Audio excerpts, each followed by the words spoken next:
The sea was unnaturally calm that morning. Somewhere in the western Pacific, the horizon lies flat and colorless, broken only by the slow movement of cloud shadows across the water. The year is 1943.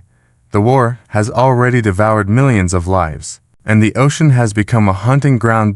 Below deck, in a narrow steel compartment that smells of boiled rice and engine oil, a man wipes his hands on a stained apron. He is not an officer. He does not carry a weapon. His uniform marks him as a cook, a man expected to feed others, not shape battles. But today, he is watching the sea. He has learned its patterns, the rhythm of smoke on the horizon, the unnatural lines that betray steel beneath waves. He listens to engines the way others listen to language, and what he sees now does not belong. Within hours, his observation will reach command channels normally closed to men like him. By nightfall, ships will burn. By dawn, the Japanese fleet will change course, unaware that the warning came from someone officially assigned to ladles and rations. History will barely remember his name, but for a brief moment in the Pacific War, a cook became one of America's most effective ship hunters, and it began here, with a quiet deck, a trained eye, and a war that rewarded those who noticed what others ignored. By the time the man in the galley began watching the sea more closely than his cooking pots, the Pacific War had already reshaped the geography of power. What had once been open ocean had become a grid of danger, patrolled, measured, and hunted by aircraft, submarines, and surface fleets moving across thousands of miles. In 1941, the Imperial Japanese Navy stood as one of the most formidable maritime forces on Earth. Its carrier aviation was modern, its crews were disciplined, its doctrine emphasized speed, surprise, and decisive strikes. Pearl Harbor was not an accident. It was the result of a decade of planning and confidence in naval supremacy. The United States, by contrast, entered the war unevenly prepared. Its industrial capacity was enormous, but its forward presence in the Pacific was scattered. Bases were isolated, supply lines were long, communication was unreliable, and in many early engagements, information arrived too late to matter. By 1942, the war had become one of visibility. Whoever saw first lived longer.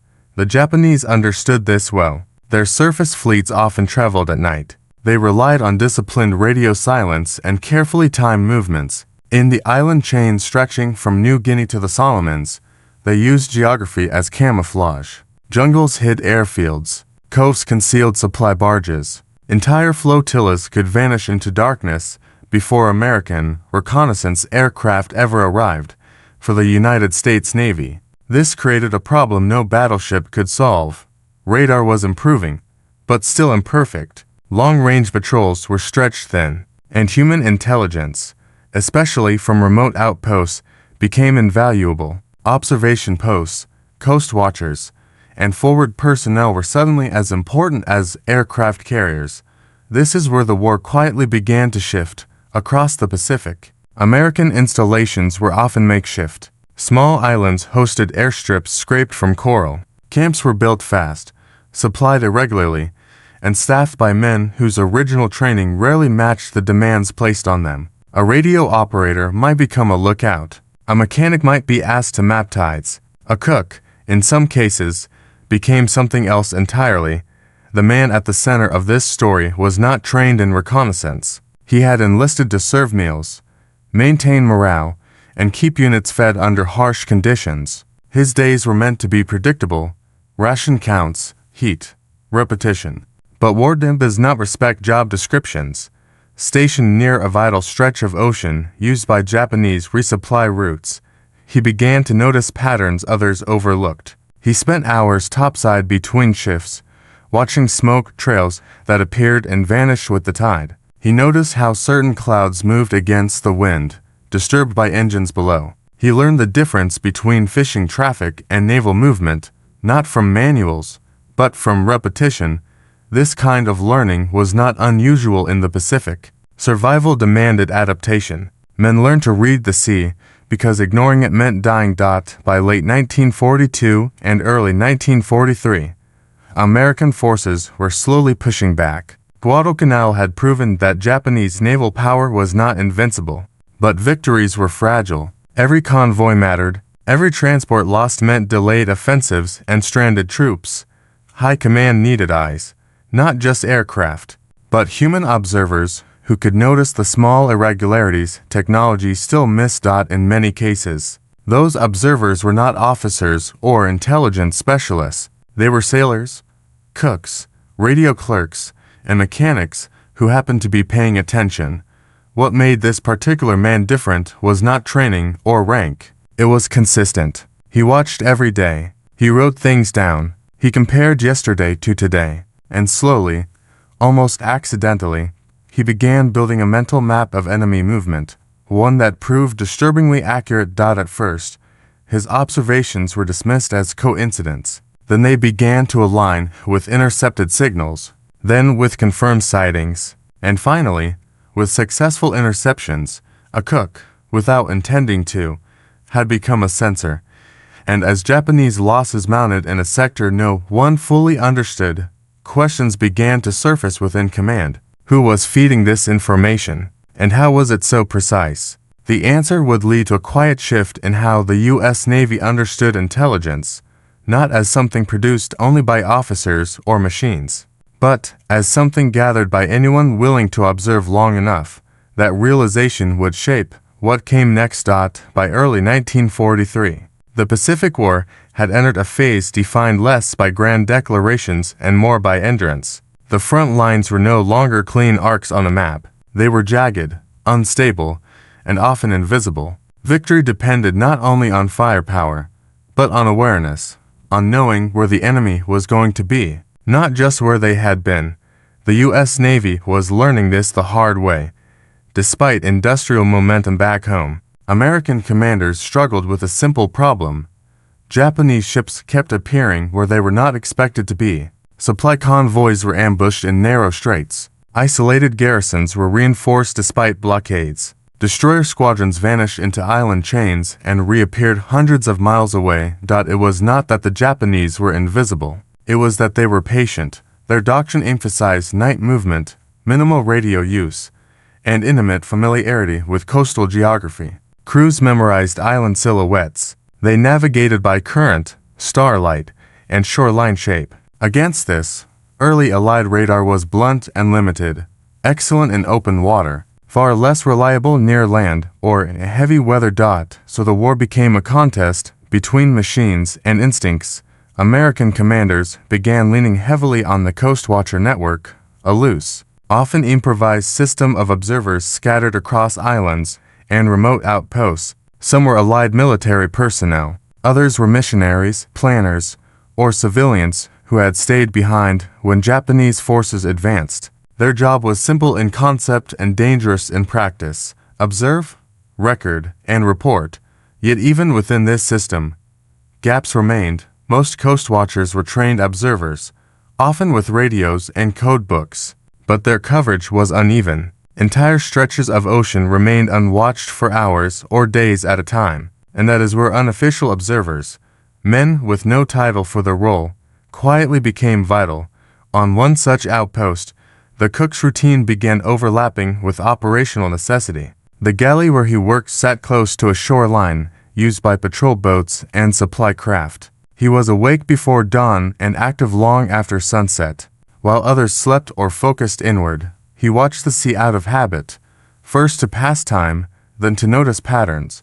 He learned how Japanese transport vessels sat lower in the water when loaded. He noticed the difference between exhaust from a destroyer and that of a freighter. He paid attention to the rhythm of movement, how often ships passed, from which direction, and at what hour.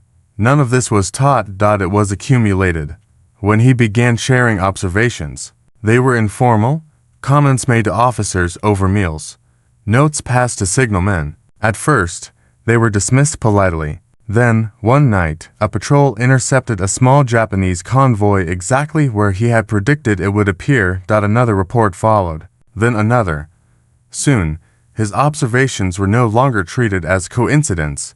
What made his reports valuable was not just accuracy, but timing. He noticed changes before they appeared on charts. He saw when traffic slowed, when it shifted routes, when the sea went quiet in a way that suggested something larger was coming. This kind of intelligence could not be captured by radar alone.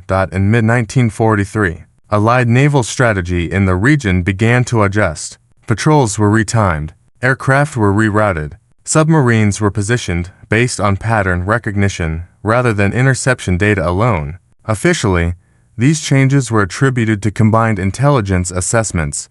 Unofficially, a cook was shaping outcomes. The irony was not lost on those who knew. A man assigned to feed others was now feeding the war effort with something far more valuable: foresight. Yet he remained where he was. No promotion, no formal transfer. His rank stayed the same. His uniform is unchanged. And perhaps that was his advantage. He blended into the background of the war. Enemy intelligence would never flag him. Even friendly officers sometimes forgot how much they relied on his quiet reports. As the months passed, Japanese shipping losses in the area increased. Convoys were intercepted with uncanny precision. Commanders began to speak of patterns collapsing. Something, or someone, was reading the battlefield better than before, and as pressure mounted, the stakes rose, because the more effective this unseen observer became, the more dangerous his position grew. If the enemy ever realized how their movements were being tracked, the response would be swift and unforgiving. The war was tightening around him, and the next phase would test whether quiet observation could survive direct confrontation. War tends to elevate machines and commanders, but it is often shaped by the quiet attentiveness of individuals. The cook's greatest asset was not training or authority, it was presence.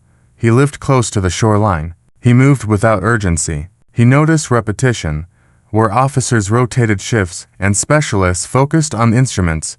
He experienced the environment continuously. He noticed when the water behaved differently at dusk. He recognized when engines sounded strained or overloaded. He sensed when traffic increased without obvious reason. This kind of perception comes only from time, from being in one place long enough for patterns to become familiar. Psychologically, this placed him in a rare position. He was not anticipating battle. He was observing life. That made his instincts sharper, not dulled by expectation. When something changed, he felt it rather than calculated it. In war, this kind of perception is often undervalued. It does not fit into doctrine. It cannot be easily taught. But once recognized, it becomes irreplaceable. The Pacific War forced militaries to reconsider who could contribute to intelligence gathering. Traditional reconnaissance relied on pilots, code breakers, and patrols. But the vastness of the ocean demanded more eyes than could ever be formally assigned. The cook's observations began influencing tactical decisions not because they were dramatic, but because they were consistent. His reports allowed commanders to time patrols more efficiently, reducing fuel waste and crew fatigue. They helped narrow search areas, turning hours of blind scanning into targeted sweeps. This was not intelligence in the cinematic sense. No secret documents, no intercepted codes. It was pattern recognition applied with discipline. Over time, his reports were quietly folded into operational planning. Maps were marked, schedules adjusted. The chain of command never announced his role, but decisions increasingly assumed his input. In a war of attrition, this mattered. Ships avoided ambush. Others found targets that would have otherwise slipped through. Incremental advantages accumulated, and in the Pacific, incremental gains often decided survival. World War II is often framed as a triumph of technology: radar, sonar, aircraft carriers, encryption. But technology alone was never sufficient. Machines produced data. Humans gave it meaning. Early radar struggled near coastlines. Land clutter distorted returns. The weather interfered. Night operations confused even experienced operators. In those gaps, intuition mattered. The cook's insights complemented technology rather than competing with it. When radar returned ambiguous signals, his observations helped interpret them. When instruments showed nothing, his intuition sometimes prompted a second look. This symbiosis highlighted a central truth of the war. Victory depended on the marriage of human judgment and mechanical capability. In many ways, he represented an older form of warfare, one rooted in awareness rather than automation. His value lay in his ability to sense when something was off, even when instruments remained silent. Perhaps the most unusual aspect of his role was invisibility, because he held no rank of authority. He moved freely. He was not scrutinized. He was not expected to contribute strategically. This granted him a kind of operational anonymity that protected him from both bureaucracy and enemy suspicion. He could observe without being observed. This invisibility also insulated him from pressure. He did not need to perform. He did not need to impress. He simply reported what he saw. In wartime, where egos and expectations often distort judgment, this neutrality became an asset. His reports were not shaped by ambition or fear of failure. They were shaped by what he believed to be true, and truth, delivered quietly and consistently, began to reshape operations.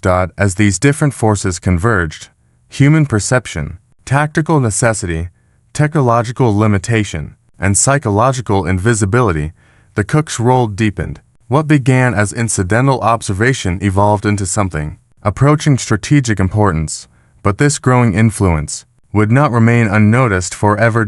As Japanese shipping losses mounted and Allied interdiction became unerringly precise, the enemy began to ask its own questions, and when those questions turned outward, the war entered a far more dangerous phase. By late 1943, Japanese naval command was facing an unsettling reality. Convoys were being intercepted with increasing regularity in areas once considered safe. Routes that had worked for months were suddenly compromised. Night movements, once reliable, no longer guaranteed concealment.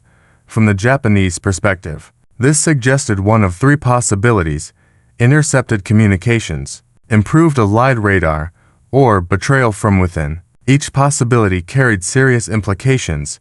Intelligence officers began reviewing traffic patterns and timing. They noted that Allied responses were not immediate, but anticipatory. Ships were not simply reacting, they were waiting. That detail mattered. This suggested observation, not interception.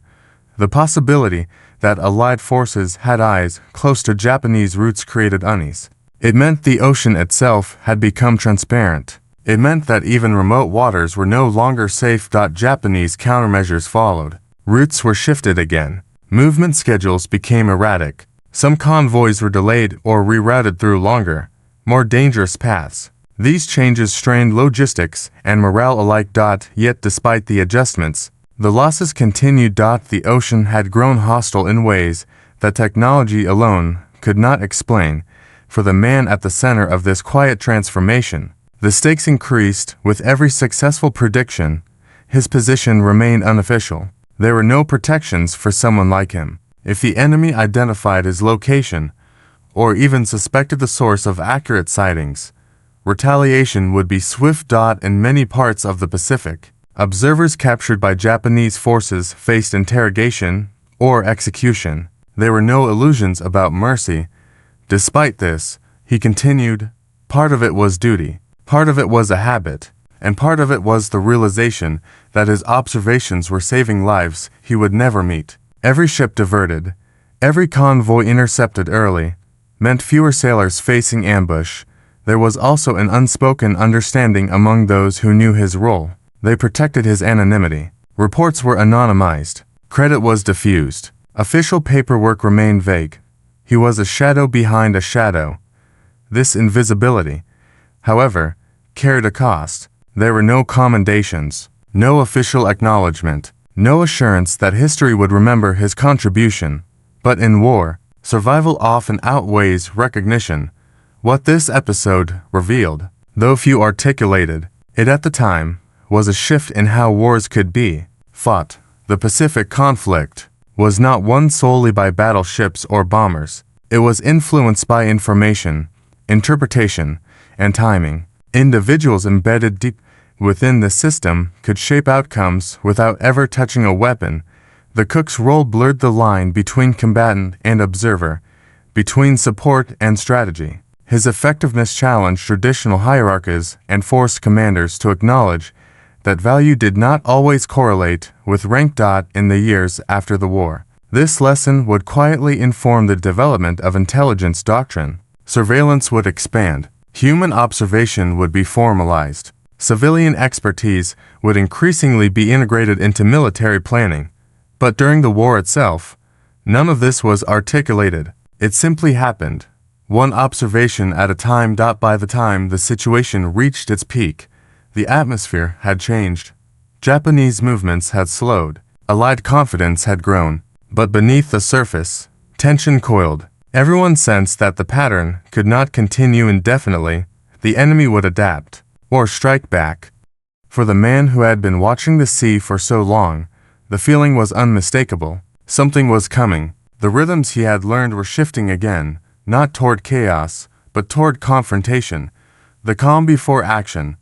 Soon, the quiet accumulation of small observations would collide with decisive force. The war would compress into a moment where prediction became action, and observation became consequence. That moment would test not only his accuracy, but the entire system that had quietly grown around him, and when it arrived, there would be no hiding behind anonymity. The shift came without ceremony, the way most turning points in war do. There was no announcement, no signal flare in the sky, just a subtle change in the pattern. A silence where movement should have been. It was late 1943. The Pacific air was heavy, thick with salt and heat. For days, the sea lanes the cook had been tracking fell unnaturally quiet. No distant engine hum, no wakes cutting the horizon, no flicker of exhaust at dusk. Silence, in war, is never neutral. He marked it immediately. Japanese shipping had not slowed gradually, it had stopped. That absence carried meaning. Either the enemy had withdrawn, or they were concentrating somewhere else. Both possibilities were dangerous. He reported it. This time, the response was different. Command did not dismiss the observation. Instead, they cross-checked it with radio intercepts and aerial reconnaissance. Patterns began to align. Signals intelligence picked up unusual bursts of encrypted traffic. Recon aircraft noted increased activity near a cluster of islands previously considered secondary. A trap was forming, or an opportunity. The decision was made quickly. Allied naval forces were repositioned. Submarines were ordered into new patrol zones. Aircraft were retasked. The movements were subtle, designed not to alert Japanese commanders that their intentions had been detected. At the center of it all was information that had started in a galley. When the Japanese fleet finally moved, it did so with confidence. Their planners believed they had restored operational secrecy. The route they chose had been used before without incident. It offered concealment, speed, and the promise of surprise. They did not know the sea had been watching them for weeks.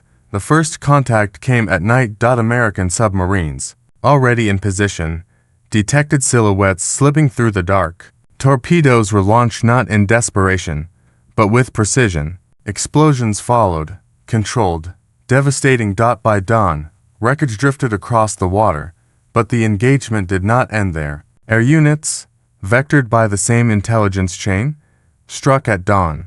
Bombers found their targets already disorganized, already reacting rather than planning. It was not a single battle, but a sequence, a cascading failure triggered by foreknowledge. And at the root of that knowledge was the pattern the cook had noticed. The silence before movement. Commanders would later describe the operation as textbook. Reports would cite improved coordination, better timing, superior intelligence. The official record would attribute success to integrated command, structures, and technological advantage. What it would not say was that the entire sequence hinged on one man noticing that the ocean had gone quiet for the first time. The consequences of his observations were impossible to ignore. But with success came danger. Intercepted Japanese communications began referencing leaks. There was suspicion of informants. Counterintelligence units were activated. Searches were ordered in areas near suspected observation points. The net was tightening. The cook's anonymity, once his shield, now became a liability. Anyone could be the source, and in war, uncertainty breeds brutality. Those close to him noticed the change. Patrols lingered longer. Questions became sharper. Eyes followed him more often.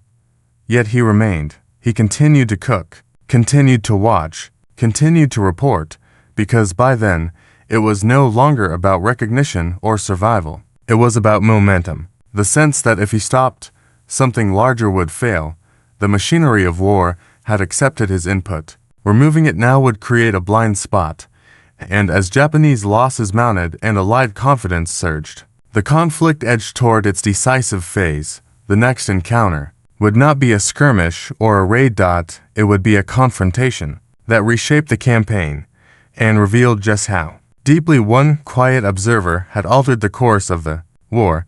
The decisive moment did not announce itself with trumpets or speeches. It arrived in fragments of intercepted signals, fragments of smoke on the horizon, fragments of understanding that finally aligned. By early 1944, Allied command had pieced together a pattern too consistent to ignore. Japanese supply movements were no longer random. They were reactive. Each adjustment betrayed an awareness that their routes were compromised. The very act of evasion revealed intent. And this time, the response would be absolute. A joint naval air operation was planned with unusual confidence. Submarines were placed in overlapping arcs. Patrol aircraft were given expanded engagement authority. Surface groups were held just beyond detection range, waiting for confirmation. The cook's observations, now filtered through layers of analysis, suggested a concentrated movement aimed at reinforcing a forward island position. It was a gamble by the Japanese command. Reinforce quickly, accept risk, and stabilize the line. They underestimated how completely their rhythm had been mapped. When the first convoy moved, it did so under cover of darkness and weather. Clouds lowered. Visibility shrank. To Japanese planners, it looked ideal. To Allied observers, it looked exactly like the pattern that preceded previous losses. The first contact came just before dawn. An American submarine, running silent, detected propeller signatures matching heavy transport. The commander hesitated only long enough to confirm alignment with predicted timing. Then he fired. The first torpedo struck amidships. A second followed seconds later. The transport slowed, listing heavily. Radio traffic spiked. Escorts maneuvered blindly, unsure where the attack had originated. Above them, aircraft were already inbound. The airstrike was not chaotic. It was methodical. Pilots attacked vessels already struggling to maneuver, guided by pre-calculated intercept paths. Bombs fell with devastating accuracy. Fires spread. Fuel ignited. Ships that had taken months to build were reduced to burning wrecks in minutes. By mid-morning, the sea was littered with debris. The Japanese force had not simply been defeated, it had been anticipated.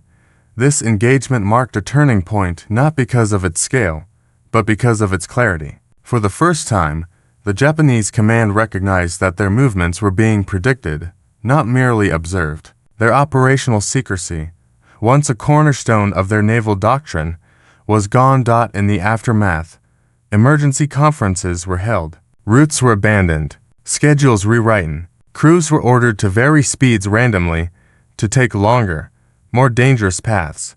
But the psychological damage had already been done. They no longer trusted the sea. On the Allied side, the effect was equally profound. Confidence surged. Commanders spoke of reading the enemy's mind. Intelligence officers quietly traced that success back through layers of analysis, to radar logs, to patrol reports, to handwritten notes originating from a man whose job title still read Cook. His contribution remained unofficial, but his influence was undeniable. Soon after, the command made a discreet decision. He was reassigned. Not promoted, not decorated, repositioned, moved farther from the front, closer to intelligence coordination centers, safer, but also removed from the immediate environment that had sharpened his instincts. The war, in a sense, had outgrown him, and yet, his work had already reshaped the battlefield. The convoy losses accelerated Japanese strategic collapse in the region. Supplies dwindled. Reinforcements arrived too late or not at all. Island garrisons were isolated. The airfields went dark. Within months, Allied forces advanced with reduced resistance. The rhythm of the Pacific campaign shifted decisively. The cook's role faded from daily operations. but its effects remained embedded in planning doctrine. By the time official reports were written, his name appeared only in footnotes, if at all. The narrative favored technology, coordination, and command decisions, but beneath those explanations lay a simpler truth. A war that depended on seeing had been changed by someone who knew how to watch. And with that realization, the conflict moved toward its final phase, one shaped less by surprise and more by inevitability. The aftermath did not arrive with celebration. It arrived quietly, in reports stamped classified, in altered deployment charts, in the subtle confidence that crept into allied planning rooms. The war did not pause to acknowledge what had happened. It absorbed it and moved forward. By mid-1944, the balance in the Pacific had shifted decisively. Japanese supply lines were fractured. Islands that once functioned as forward staging points became isolated outposts, cut off from reinforcement and resupply. Garrisons that had once expected rotation and relief found themselves stranded, their strategic value eroding with each passing week. From a distance, it looked like momentum. Up close, it was exhaustion. For the Japanese Navy, the losses sustained during this period were not merely material. They were psychological. Confidence in operational secrecy, once foundational to their naval doctrine, had collapsed. Commanders grew cautious, then hesitant. Movements slowed. The initiative faded. This loss of confidence had a measurable effect. Convoys waited longer to sail. Routes became circuitous. Fuel was burned inefficiently. Delays compounded delays. And with every hesitation, Allied forces gained ground. The cook's influence, though never acknowledged publicly, lived inside these changes. His observations had forced the enemy into reaction rather than action. The Pacific, once a shield, had become a liability. On the American side, institutional memory began to shift. Intelligence officers began documenting the value of continuous human observation. Training manuals were updated. Coastal watching, pattern analysis, and environmental awareness became formalized disciplines rather than informal skills. The war had proven that machines alone were insufficient, that human perception, when disciplined and trusted, could tip strategic balance. Yet the man who helped inspire this change remained largely invisible. He returned to routine duties. Meals still needed cooking. Supplies still needed tracking. He lived among men who would never know how closely the war had once depended on his quiet attention. There were no parades, no medals, no public commendations. That absence was not an oversight. It was a reflection of how wartime institutions processed contributions. Achievements that fit established hierarchies were celebrated. Those that challenged them were absorbed quietly, without narrative. In the years following the war, official histories emphasized technology, radar advancements, code-breaking triumphs, industrial output. These were measurable, documentable, safe. The idea that a cook's observational habits had influenced fleet movements sat uncomfortably beside those narratives. It suggested vulnerability. It suggested that war, for all its machinery, still relied on human intuition, and that was a harder lesson to codify. As the Pacific conflict drew to a close, the man himself faded into obscurity. He returned to civilian life with little ceremony. He did not write memoirs. He did not lecture. His war, intense and immediate, receded into memory, but the effects of his actions persisted. Every future doctrine that emphasized distributed observation, every training manual stressed environmental awareness, every acknowledgement that intelligence could come from unexpected places, all of it traced faintly back to moments when one man watched the sea and chose to speak. The war moved on. History condensed events into timelines and statistics, but beneath those summaries lay countless quiet acts that made outcomes possible, and among them was the work of a cook who, for a time, saw more than anyone else. As the war moved toward its final chapters, the consequences of what had unfolded became clearer, not in headlines, but in structure. The Pacific campaign had changed shape. Operations became smoother, coordination tighter, and losses more predictable. What once felt chaotic now followed discernible patterns. Behind that shift was a quiet institutional realization. Awareness itself was a weapon. By late 1944, U.S. naval doctrine increasingly emphasized layered observation, not just radar screens and aerial patrols, but human presence embedded throughout the operational environment. Manuals began to stress attentiveness, continuity, and local familiarity. The language was technical, but the philosophy was human. It was an acknowledgement that war could not be fully abstracted into data. Officers who had served during the period later recalled an unspoken lesson, that intelligence often emerged not from brilliance, but from patience, from people who stayed long enough in one place to notice when something felt wrong. The cook's experience became part of this quiet inheritance. His name rarely appeared, but the methods he embodied spread outward. Observation posts were reorganized. Reports from enlisted personnel were taken more seriously. Informal patterns were cross-checked instead of dismissed. These changes did not make headlines. They did something more important. They prevented future disasters. On the Japanese side, the aftermath was stark. By 1945, supply shortages were crippling. Ships that once moved freely now hugged coastlines or remained anchored, conserving fuel that no longer arrived in sufficient quantity. Airfields went silent. Garrisons were left to wait, isolated from both command and hope. The psychological toll was severe. The sense of being watched, of being anticipated, eroded morale. It changed how officers thought, how sailors slept, how decisions were made. In war, fear of the unseen can be more powerful than any weapon, and that fear had been shaped, in part, by one man's consistent attention. After the war, as the world pivoted toward peace and then into a new era of geopolitical tension, lessons from the Pacific were folded into emerging doctrines of surveillance and intelligence. The Cold War would refine them. Satellites would eventually replace coast watchers. Algorithms would replace intuition. Yet the foundation remained the same: observation, pattern recognition, and human judgment. The Cook story did not become legend. It became infrastructure. He returned to civilian life without ceremony. Records of his service were unremarkable on paper. He did not seek recognition, and none came searching. To the world, he was simply another veteran among millions. But to those who understood what had happened, his legacy was clear. He had demonstrated that war is not only decided by firepower or command, but by awareness, by the quiet act of noticing and the courage to speak. In that sense, he represented a truth often lost in grand narratives, that history is not only made by generals and machines, but by individuals who pay attention when others do not, and long after the guns fell silent. That lesson endured. In the end, the story of the cook who became a hunter is not really about war. It is about perception. Wars are often remembered through names, battles, generals, weapons, dates carved into stone.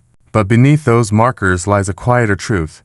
History turns most often on awareness, not force, on individuals who notice what others overlook, and who choose to act without expectation of recognition. The Pacific War was vast beyond comprehension. Steel fleets crossed oceans. Nations mobilized entire economies. Yet within that immensity, a single human presence, attentive, patient, unremarkable on paper, altered the rhythm of events, not by command, but by consistency, not by authority, but by attention. The cook did not set out to change the war. He simply paid attention to the world around him. He trusted what he observed, and when the moment came, he spoke. That is what gives his story its weight. He reminds us that technology, no matter how advanced, still depends on interpretation, that data without judgment is noise, that the most powerful systems in history can be quietly redirected by someone who understands patterns others dismissed. In the years that followed, warfare would grow more complex. Satellites would replace coast watchers. Algorithms would replace intuition. But even now, beneath all that machinery, the same truth remains. Someone must still notice when something feels wrong. The cook returned to civilian life unnoticed, his name largely absent from official histories. Yet his influence persisted, embedded in doctrine, echoed in training, and carried forward in the belief that awareness itself is a form of power. his story is not about heroism in the traditional sense. It is about responsibility, about what happens when an ordinary person chooses to pay attention in an extraordinary moment. And perhaps that is the quiet lesson he leaves behind, that history does not always turn on loud decisions or famous names. Sometimes, it turns on a man standing at the edge of the sea, watching carefully and deciding that what he sees matters.